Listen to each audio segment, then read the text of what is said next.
tumores endocrinos. Vamos a empezar con el más frecuente, que es cáncer de tiroides. Entonces, ¿qué vamos a ver en esta clase? Vamos a ver la epidemiología y los factores de riesgo. Vamos a señalar los principales genes que están involucrados en la carcinogénesis de este tipo de tumor. Vamos a ver cómo se hace el abordaje diagnóstico y vamos a dar un resumen de las principales modalidades de tratamiento en los dos principales grupos de cáncer de tiroides. Entonces, si vemos la incidencia y la mortalidad de cáncer de tiroides a nivel mundial y hablando de tumores en general, vamos a ver que ocupa el séptimo lugar, ¿no? Entonces, y si nos ponemos a observar, el gráfico de la incidencia es mucho mayor y comparado con la mortalidad, nos dice que casi todos los que son diagnosticados, pues tienen buen pronóstico, ¿no? Si hablamos de cáncer de tiroides en general. Ahora, si nos enfocamos solo en los tumores endocrinos, es el más frecuente, es el número uno, ¿no? Si vemos la incidencia en cuanto a sexo, vamos a ver que el cáncer de tiroides, aquí sí hay una clara diferencia en cuanto a la relación entre mujeres y hombres, siendo mucho más frecuente en mujeres, en una relación de 3 a 1. Si vemos las gráficas de Bolivia, vamos a ver que tanto la incidencia como la mortalidad ni siquiera se encuentran en los primeros 10 lugares.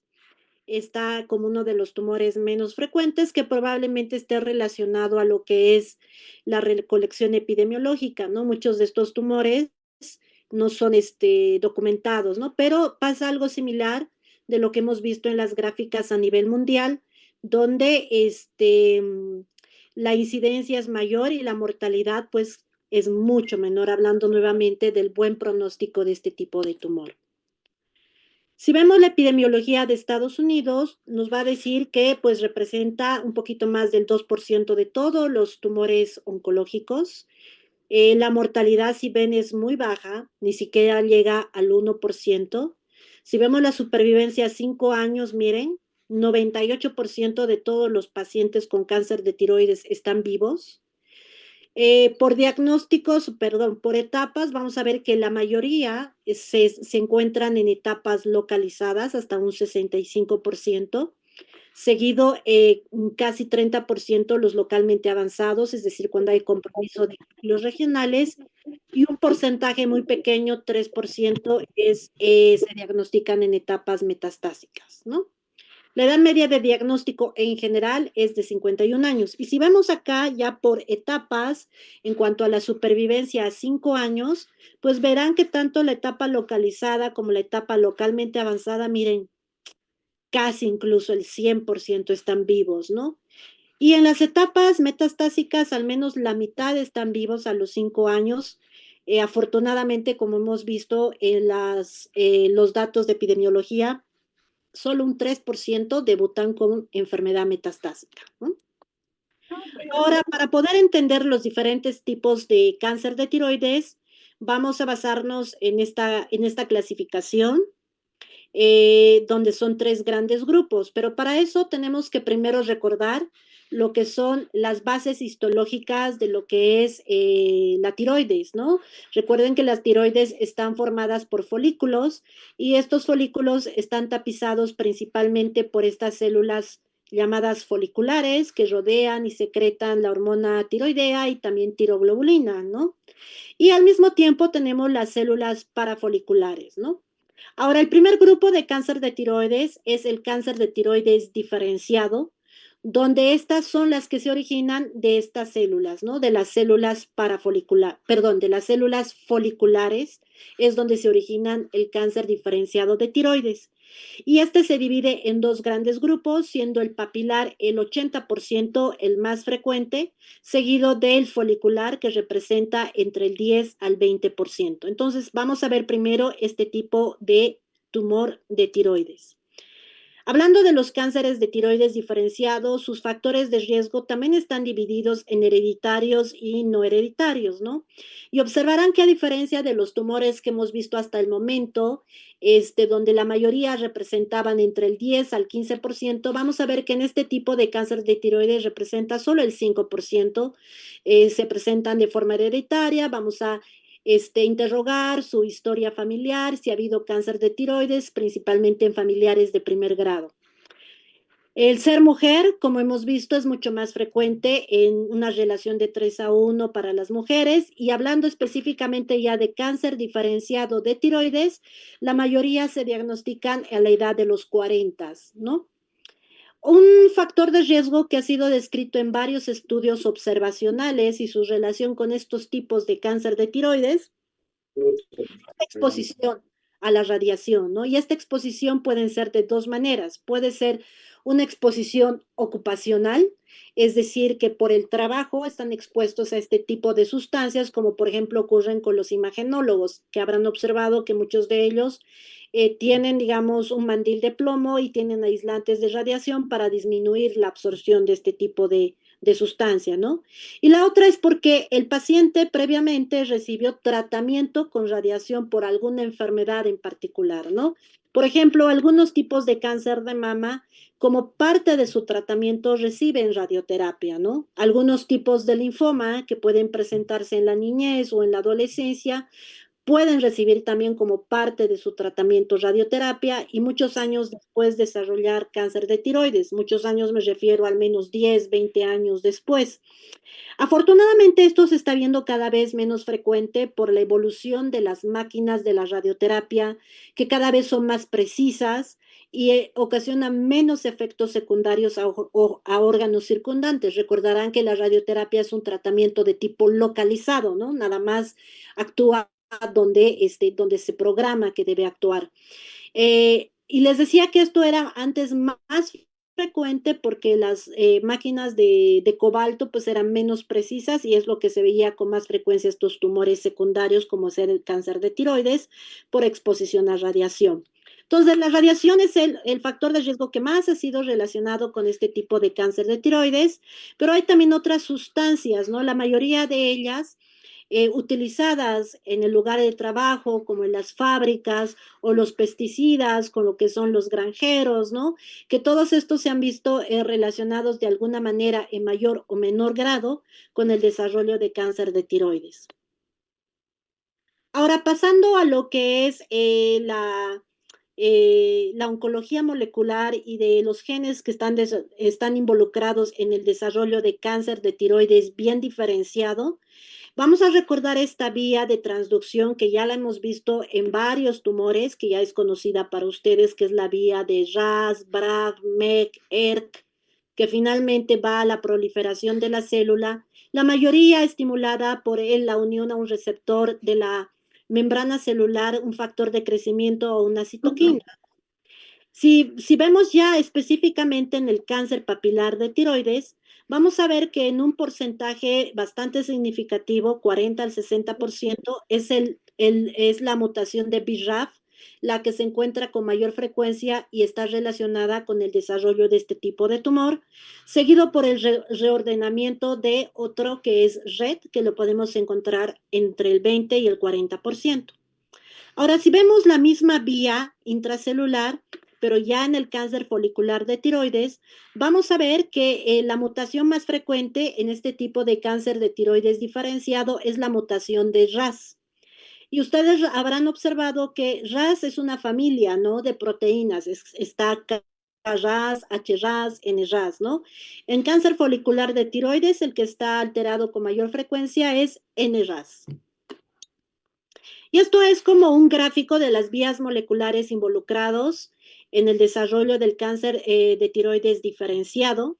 Aquí otra vez está la vía previamente que les he mostrado: RAS, BRAF, MEK, ERK, proliferación descontrolada, y aquí está otra, ¿no? PI3K, AKT, mTOR, que finalmente va a la proliferación de la célula, Y vamos a ver que ya hay alteraciones, mutaciones descritas que participan en el desarrollo de este tumor y que ya incluso existen terapias blanco molecular para esas mutaciones que ya se están utilizando en la práctica clínica. Por ejemplo, el receptor del factor de crecimiento del endotelio vascular que activa la vía que ya hemos mencionado es un blanco molecular que se sabe que está involucrado en el desarrollo de este tipo de tumores, por lo tanto se utilizan antiangiogénicos, como por ejemplo lenvatinib, sorafenib, es una de sus blancos, pero también lenvatinib y sorafenib tiene como blancos también otro tipo de mutaciones como el rearreglo de red. También hay fármacos específicos para el rearreglo de red, como cabozantinib, vandetinib, y podrán observar que en cada una de estas vías, al existir alteraciones en cada una de ellas, también ya existen fármacos para BRAF, por ejemplo, tenemos fármacos anti-BRAF, bemurafenib, dabrafenib, que ya se utilizan esto en la práctica clínica.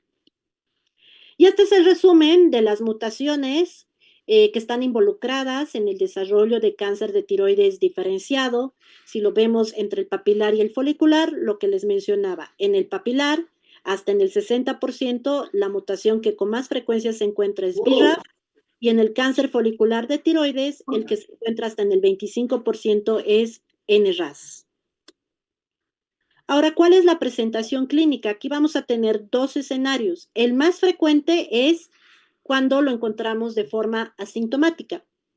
Es decir, el paciente no tiene síntomas, ¿no? No tiene ningún tipo de síntomas. Entonces, ¿cómo lo encontramos? ¿No? ¿Cómo lo encontramos a este tipo de tumores asintomáticos? Es porque lo encontramos de forma incidental, es decir, que se pidieron estudios por otras razones. Ustedes habrán podido percibir que en oncología pedimos bastante estudios de imagen, desde el diagnóstico, la etapificación y luego el seguimiento, y entre esos son tomografías, PET-CTs. Entonces especialmente con el PET-CT ya se ha podido diagnosticar tumores milimétricos que captan a nivel de la tiroides porque la está siguiendo por un cáncer de mama, por un cáncer de colon, y de repente ves ahí algo que capta la tiroides. La mayoría son milimétricos, menos de 1 centímetro, que el paciente, si no hubiera sido por esa razón, probablemente o nunca lo hubiera tenido síntomas o hubiera presentado síntomas mucho tiempo después, ¿no? Y los sintomáticos, lo más común, pues, es un nódulo, ¿no? En la cara anterior del cuello. En ambos casos hemos mencionado que es mucho más frecuente en mujeres que en los hombres. La mayoría se encuentran localizados hasta en el 90% de los casos, hasta un 35% ya puede haber invasión de la cápsula de la tiroides y hasta un 10% puede haber ya invasión a los vasos principales de la tiroides. Algo muy importante en el manejo de esta enfermedad es pues los ganglios regionales, ¿no? Los N. En el caso de la tiroides son los ganglios del cuello, los ganglios cervicales. Y esto seguramente lo han visto o lo van a ver en sus clases de cirugía. El cuello tiene regiones, ¿no? Que va desde la región 1 hasta la región 6.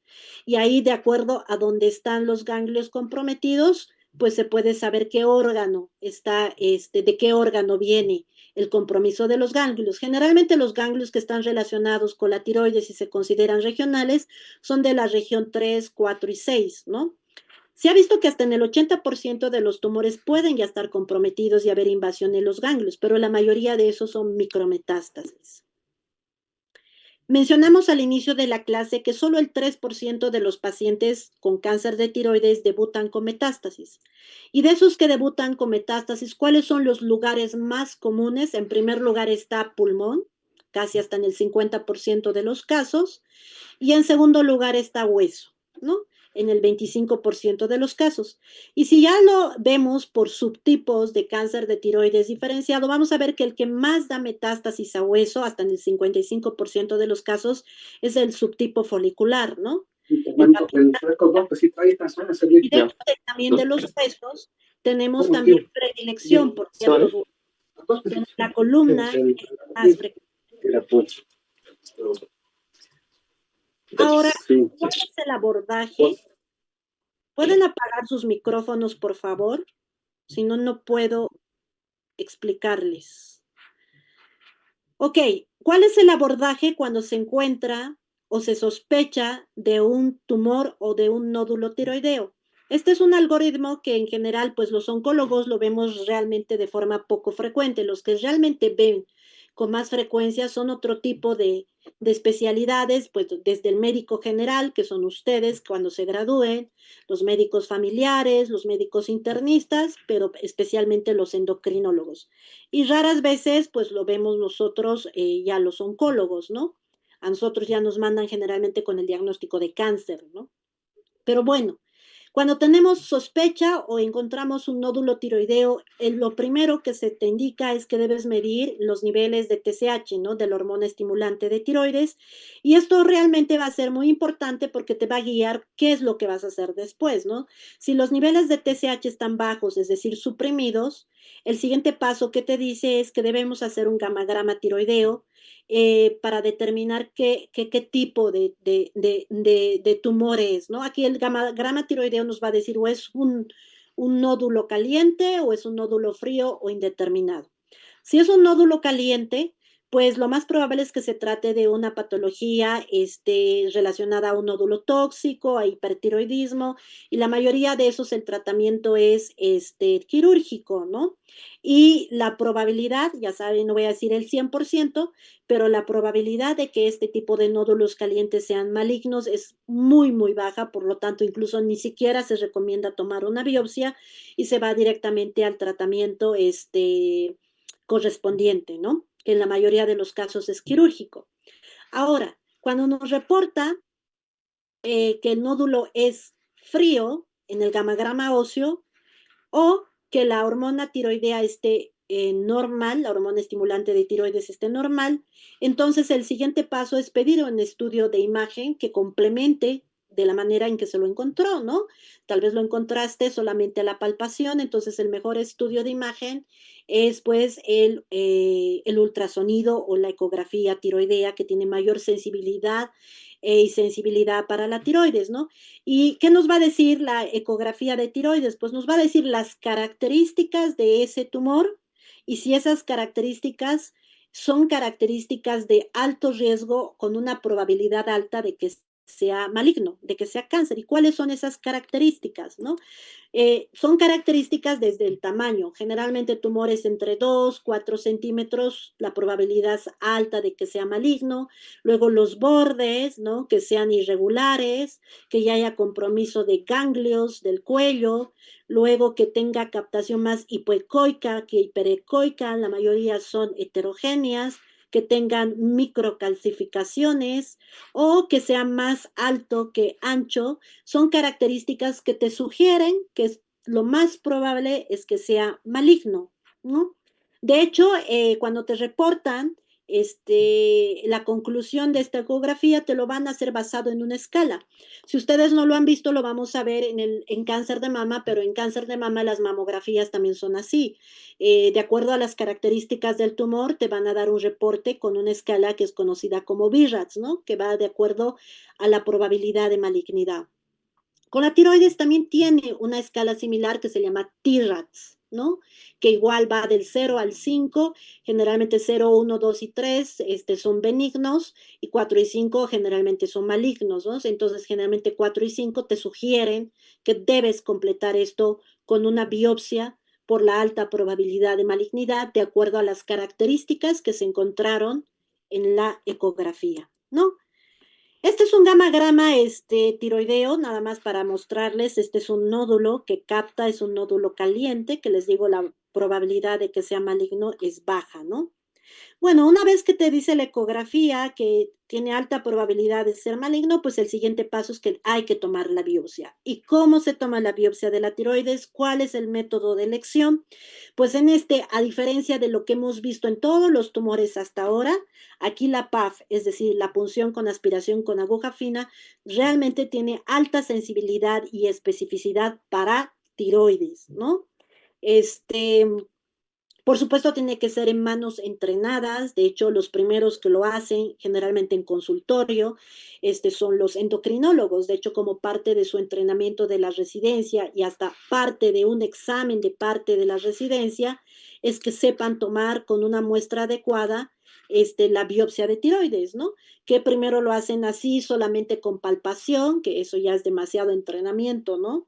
Y luego también se entrenan con guiado con ecografía, ¿no? Entonces, lo ideal es que sea guiado con ecografía para disminuir las probabilidades de un mal muestreo y complicaciones, ¿no? También los radiólogos, los imagenólogos también lo hacen, ¿no? Entonces, tomar el aspirado con aguja fina prácticamente es un papa Nicolau, ¿no? De la tiroides. Y luego nos van a dar el reporte de patología, donde vamos a tener estas opciones de reporte. Afortunadamente, en un porcentaje menor, 4%, nos van a decir sí, es cáncer. Entonces, vamos a ir con el tratamiento de elección, que la mayoría de los casos primero es cirugía. 10% nos va a decir es sospechoso de cáncer, probablemente un tipo folicular. Aquí otra vez tiene un papel el gamagrama óseo, donde nos va a decir, perdón, el gamagrama tiroideo, donde nos va a decir si el nódulo es caliente o frío. Si nos confirma que es frío, pues va a cirugía. Si es caliente, pues vamos al abordaje de caliente que hemos explicado al inicio, ¿no? Ahora, afortunadamente, la mayoría pueden observar que hasta en un 70% de los casos, los tumores tiroideos son benignos y esto solamente hay que vigilarlos y generalmente los vigilas con la misma ecografía cada 6 meses, cada año, de acuerdo a las características, y si hay algún tipo de cambio, pues abordar ese tipo de cambio y si es necesario tomar una biopsia, ¿no? Un porcentaje no despreciable, como les decía, pues va a decirte que es una muestra no suficiente, no representativa, por eso les digo, debe ser realizado en manos entrenadas y en ese caso, pues, ¿qué hay que hacer? Pues volver a tomar la biopsia y una buena biopsia, ¿no? Y bueno, como les decía, el tratamiento inicial del cáncer diferenciado de tiroides es el manejo quirúrgico. Aquí tenemos dos tendencias que son discutidas, a quienes les realizas tiroidectomía total, a quienes les realizas lobectomía. Generalmente, lobectomía les haces a los tumores pequeños, generalmente menos de 2 centímetros, que esté 1 T2 y que no tengan ganglios, y que se ha visto que realizarle solo la lobectomía versus la tiroidectomía total en este tipo de tumores de bajo riesgo, pues no tiene un impacto en la supervivencia global, pero sí podría tener un impacto en la recurrencia, ¿no? Entonces podrían recurrir. Por eso es que es bastante discutido. Hay escuelas de cirugía que te dicen, no, hay que hacerle tiroidectomía total. Otros te dicen, no, hay que hacerle lobectomía, ¿no? Ahora, en cuanto a la disección de los ganglios, recuerden que los ganglios regionales de la tiroides son los ganglios cervicales. En los tumores pequeños, desde T2 o menos, pues está medio discutido. No hay algo que te diga contundentemente, hazle, ¿no? La disección ganglionar. En cambio, en tumores más grandes como T3, T4, se los realiza a todos, ¿no? Como parte del manejo de este tipo de tumores. Ahora, ¿cuáles son esos grupos de riesgo que les mencioné? Hay tres: bajo, intermedio y alto, dependiendo al porcentaje que está en los paréntesis. En los cánceres de tiroides bajo, pues no hay mucho que discutir, para ellos solo es la cirugía y ahí está el tratamiento y posteriormente estarán en vigilancia. Donde hay que ver son en los pacientes con cáncer de tiroides de riesgo intermedio y alto. Por ejemplo, los de riesgo intermedio tienen características de que ya invaden tejidos peritoneos de forma microscópica, son tumores menos de 4 centímetros, pero tienen la mutación de BRAF, son pobremente diferenciados, ya se ve que hay invasión vascular, son multifocales, hay más de 5 ganglios, pero todos son menos de 3 centímetros, y hay focos metastásicos en el cuello cuando les administras yodo radioactivo. De hecho, como parte del manejo es que una vez que los operas, posteriormente a la cirugía, se administra yodo radiactivo para ver si quedó tejido microscópico residual, por lo que lo único que capta el yodo es tiroides, ¿no? Entonces, si hay captación de yodo, entonces nos está diciendo que hay tejido residual, ¿no? En cuanto a las características de alto riesgo, pues aquí ya no hay una invasión microscópica, ya macroscópicamente ya está invadiendo tejidos blandos, ganglios más de 3 centímetros, con extensión extranodal, hay más mutaciones involucradas, la resección fue incompleta y además durante el abordaje se determinó que hay metástasis. De hecho, un cáncer de tiroides diferenciado con metástasis ya es considerado de cajón de alto riesgo. ¿Y para qué hacemos esta clasificación? Pues para ver qué tratamiento vamos a darle a estos. Perdón. Y el tratamiento, como parte del manejo, después de la cirugía, en este tipo de tumores es con yodo. con yodo radioactivo. Entonces, el yodo tiene tres indicaciones en este tipo de tumores. El primero que ya les mencioné, hacerlo después de la cirugía para ver si quedó tejido residual en el lecho quirúrgico, es la primera indicación. La segunda indicación es aquellos pacientes que se realizó una resección completa, no hubo tejido residual y le haces como tratamiento adyuvante. Recuerden que es para disminuir la probabilidad de recurrencia. Y la tercera indicación es cuando el paciente ya desde el inicio fue diagnosticado como metastásico y es la primera línea de tratamiento. O sea, también hace como tratamiento sistémico, ¿no?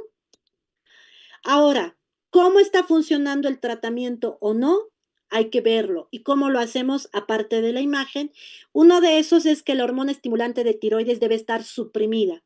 Por ejemplo, en los pacientes hipotiroideos, nosotros recomendamos que hay que administrar la hormona tiroidea para conseguir que la TSH esté entre 2 y 4. Pero en pacientes que tuvieron cáncer, debe estar menos de 0,1 para decir que está bien suprimida, ¿no? Y la otra es que la tiroglobulina sea indetectable. Como sabemos, la tiroglobulina pues se produce en la tiroides. Y si tú estás asumiendo que quitaste todo el tumor, no debería haber tiroglobulina en sangre. Entonces, en este caso, la tiroglobulina hace como marcador tumoral de seguimiento, ¿no? Para este tipo de tumores.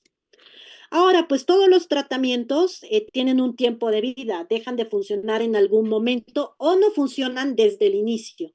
Y eso es lo que se conoce como resistencia al radioyodo en este tipo de tumores. Cuando se consideran que son radios resistentes, por ejemplo, que anatómicamente se vea en el estudio de imagen que quedó tejido de tiroides, administras yodo y no capta. Te está diciendo que ese tejido que quedó, sabes que es tejido tiroideo, pero no te capta desde el inicio, se considera radioresistente. Luego, cuando tienes lesiones metastásicas, sabemos que los lugares más frecuentes son pulmón, hueso, tienes unas 5 lesiones y de esas 5 lesiones solamente capta 3 y 2 no.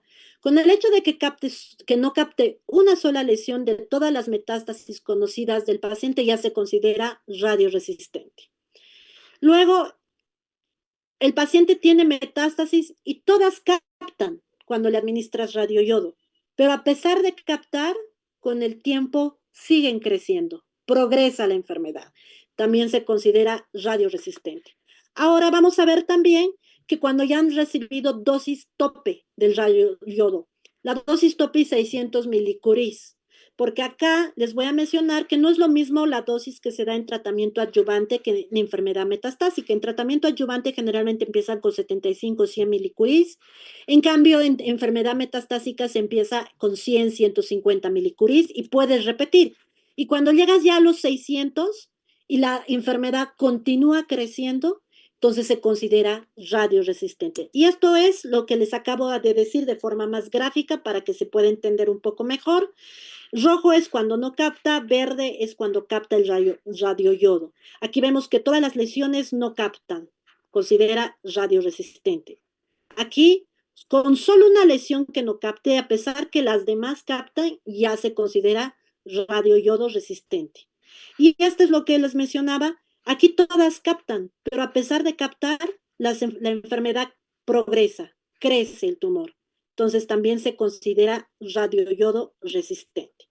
Y bueno, ¿y para qué llegamos a esa conclusión en algunos pacientes? Porque estos pacientes, especialmente con enfermedad metastásica radioyodos resistentes, pues tienen un manejo ya diferente, ya no es basado en radioyodo porque pues ya no le funciona, ¿no? Aquí nos tenemos que preguntar si el paciente es sintomático o asintomático. Si es sintomático, preguntarnos si es una lesión, si es una lesión de preferencia quitarla bajo cirugía o radioterapia. Si son múltiples lesiones, pues aquí viene la terapia sistémica. ¿Y qué tipo de terapia sistémica? Pues terapia blanco dirigida. Por eso hemos visto las mutaciones al inicio de la clase contra BRAF y RED, ¿no? De hecho, el lenvatinib va principalmente contra el rearreglo de RED, sorafenib con la mutación de BRAF, ¿no? Si el paciente es asintomático, pues tenemos que ver si la enfermedad es estable, es decir, que no crecen los tumores. Incluso puedes dejarlos en vigilancia sin darles tratamiento y solo iniciar tratamiento cuando crezcan los tumores.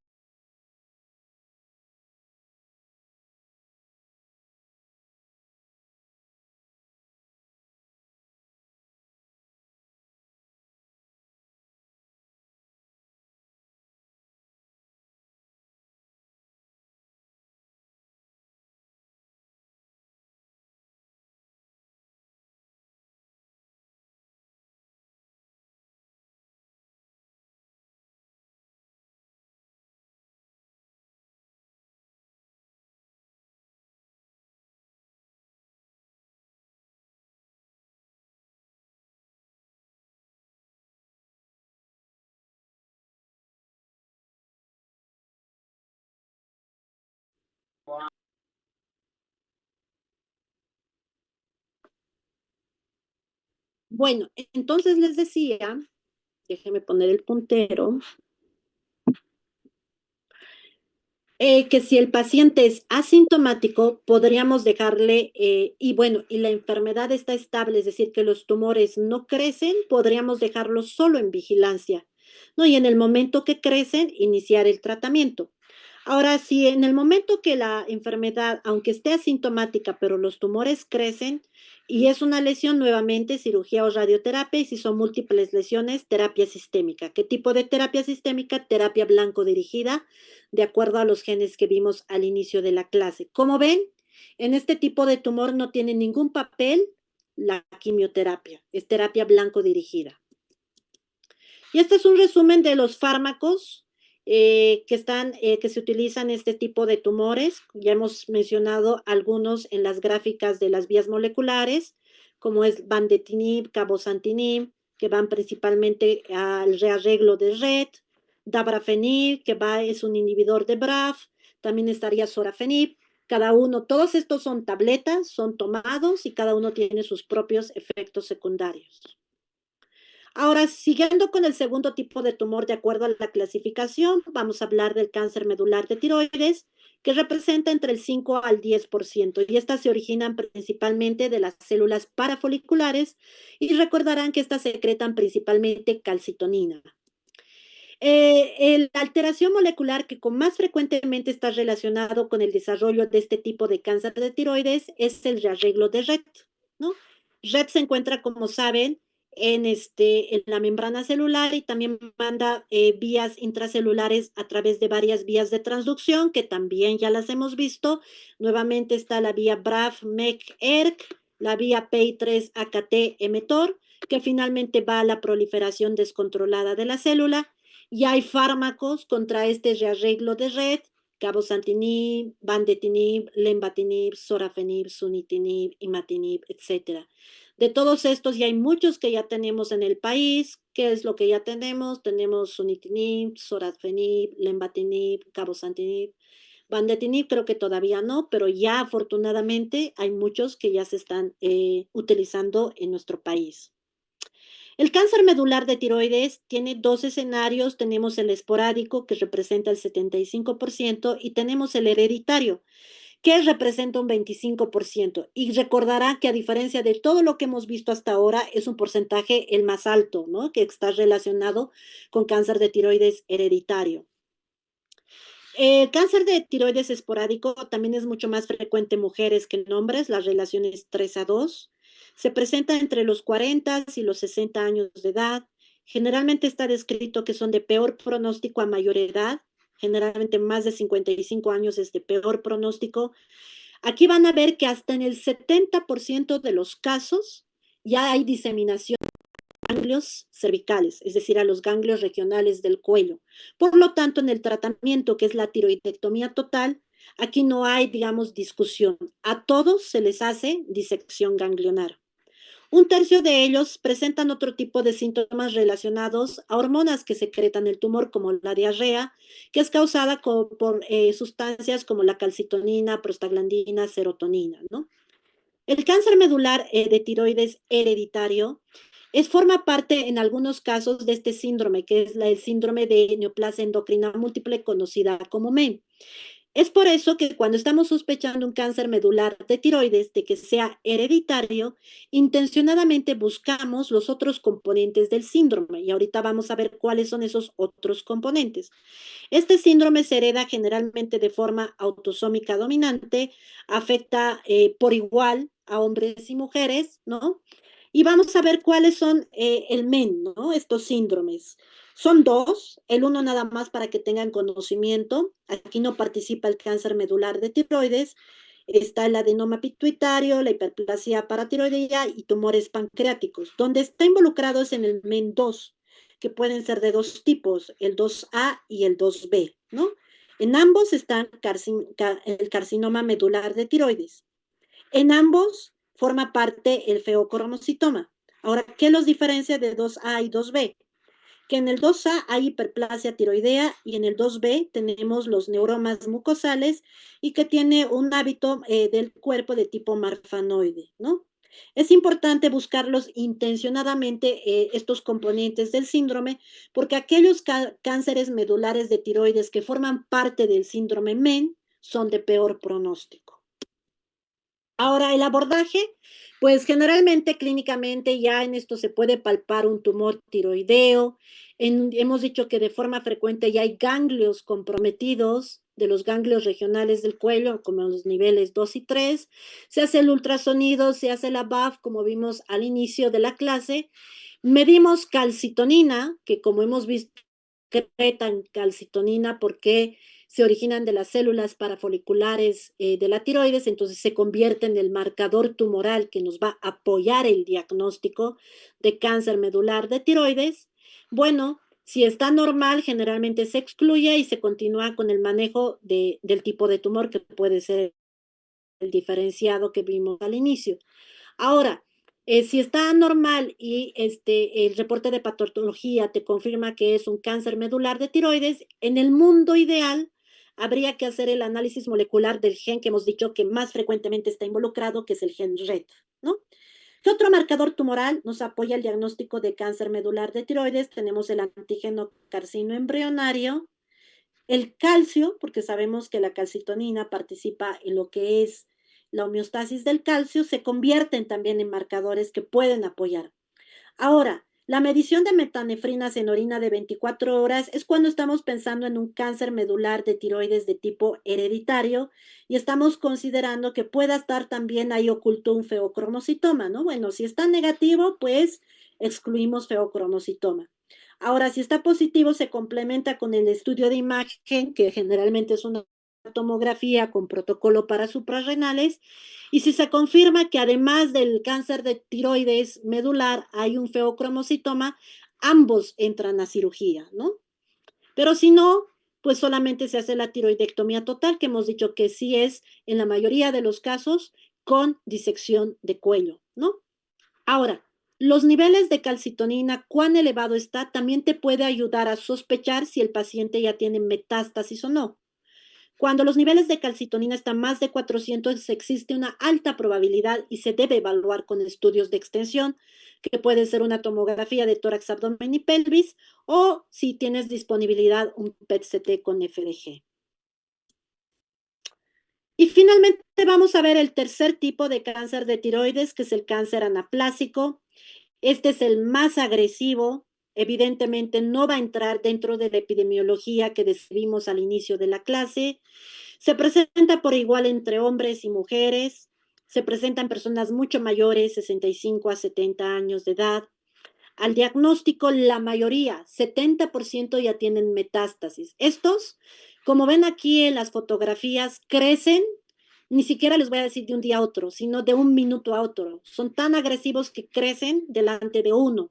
Entonces, la probabilidad de encontrarlos en etapa, no voy a decir nunca, pero es muy baja encontrarlos en etapas localizadas y puedes hacerle una tiroidectomía.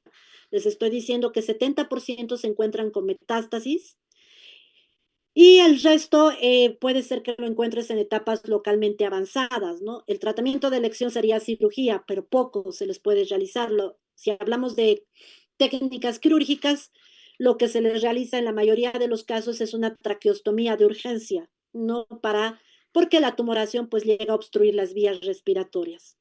Es en el único tipo de tumor donde la quimioterapia tiene un rol en el tratamiento y en general lo combinamos con radioterapia, con tasas de respuestas bajas.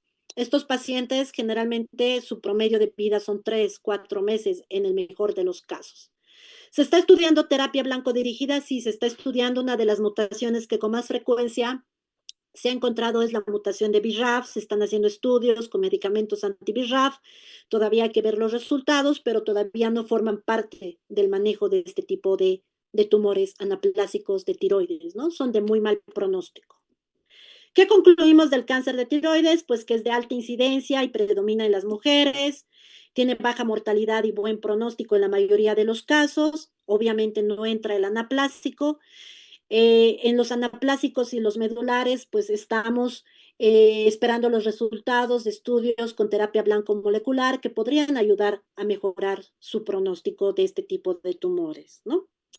Ahora unas pinceladas de los tumores de las suprarrenales. Estos tumores son muy raros. Hay tumores benignos, hay tumores malignos. La mayoría son benignos. El más conocido, el adenoma de suprarrenal, que pues a esos prácticamente no los haces nada más que vigilar. Y dentro de los malignos, para comprender qué tipos son, pues tenemos que recordar las bases de lo que es la glándula suprarrenal, las bases anatómicas y las bases fisiológicas, ¿no? Recordar que a nivel histológico la glándula suprarrenal está compuesto por lo que es la corteza y la médula, y cada una tiene funciones muy importantes que secretan hormonas muy importantes.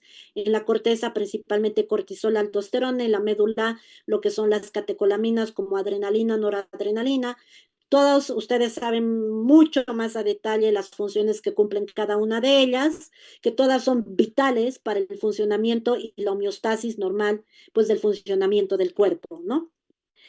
Y bueno, con ese repaso a grosso modo, vamos, repito, los tumores malignos de suprarrenales son muy raros, menos del 1%. Pero dentro de esos raros hay uno que es el más frecuente y es el carcinoma adrenocortical, es decir, aquellos que se originan de la corteza. Por lo tanto, algunos de ellos se van a manifestar con la secreción aumentada de cortisol, otros con aldosterona, otros con ambos, o algunos no son productores, ¿no? También no son productores. En la médula, el más frecuente es el feocromocitoma, que es productor de catecolaminas cuando es productor. Las principales, ustedes recordarán que es adrenalina y noradrenalina.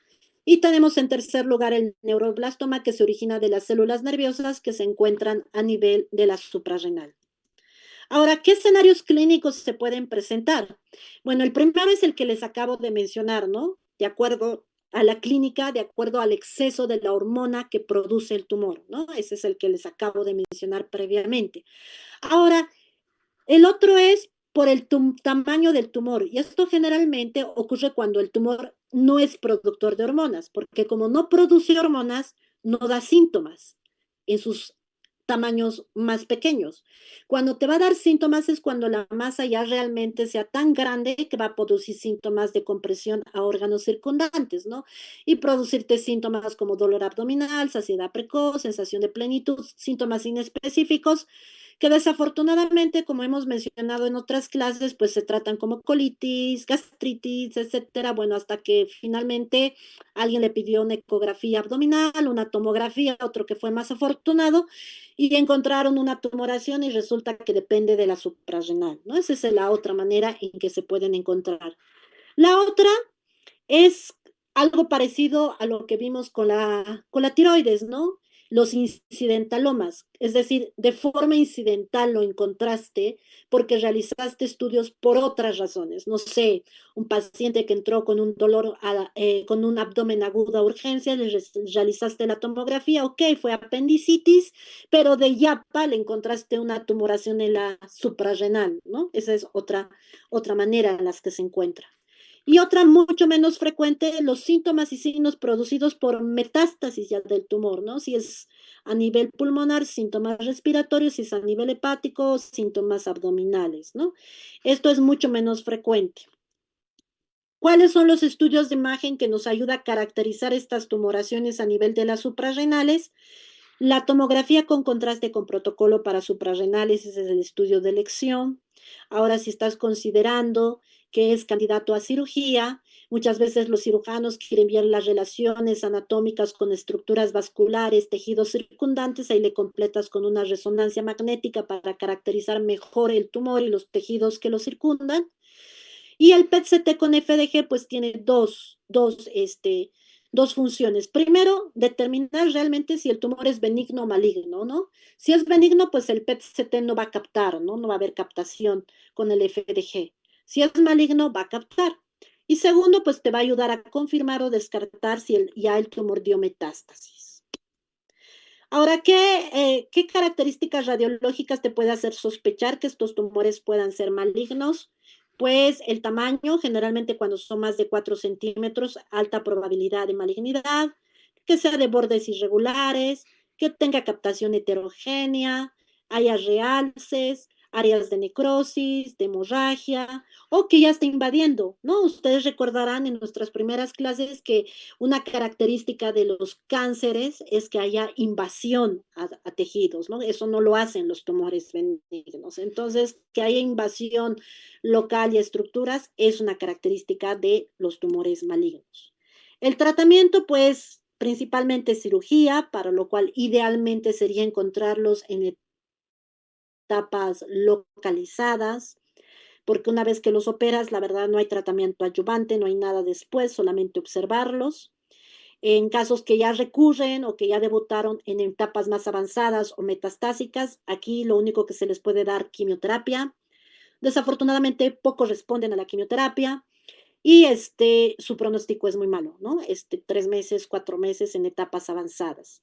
¿Se está buscando terapia molecular dirigida? Sí, se está buscando. Es muy complicado realizar estudios fase 3 por la rareza del tumor, ¿no? Si tienes 10 pacientes o 20 pacientes con este tipo de tumor, ya se considera una muestra muy grande. Son muy, muy raros, por eso es bien complicado hacer estudios así grandes que se pueda hacer estudios fase 3 para ver si ciertos tipos de medicamentos funcionan o no en este tipo de tumores. El pronóstico, les decía, es malo, pues es menos malo si es localizado, es peor si es avanzado metastásico. Si lo logran operar hay que hacerle seguimiento con estudios de imagen cada 3, cada 6 meses y esperar a que recurran y una vez que recurren, pues se convierten de muy mal pronóstico. ¿Ok? Muy bien, esos son los dos tipos de tumores endocrinos que vimos hoy.